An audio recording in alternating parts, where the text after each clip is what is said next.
People talk of the architects of rock and roll. Everybody talks about Elvis Presley, Chuck Berry, Carl Perkins. Very few people will reference Sister Rosetta, and she came before them all. Sister Rosetta Tharpe came up through the church and made gospel music, but because she sped it up and put a real beat and a groove behind it, she laid the seeds for what would be rock and roll. She is the godmother of rock and roll. So the play is about Sister Rosetta Tharpe and Beverley Knight, two famous gospel singers, and over the course of the play you learn about their relationship. She marched to the beat of her own drum, but she had enough room in her heart to be able to share the spotlight with an up-and-coming Beverley Knight. It is full of the most amazing, iconic songs you can imagine. It's also about joy, and I think a lot of the time when you think about Black narratives, it's always steeped in trauma,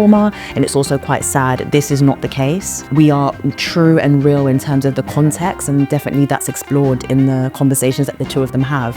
However, it's rooted in joy, and it's rooted in women being in charge and knowing what they want. Today we have been shooting some images of Sister Rosetta with her iconic guitar. But the brief was, please, we want you to be singing. We want to capture you live, in motion, in action. We put on some tunes. Beverley was singing along. Her pipes are incredible. These were women who were turning the world upside down in the most wonderful way. I want people to come out of the theatre with huge grins on their faces and knowing that rock and roll was not just the creation of men. The audiences are going to be in for a treat.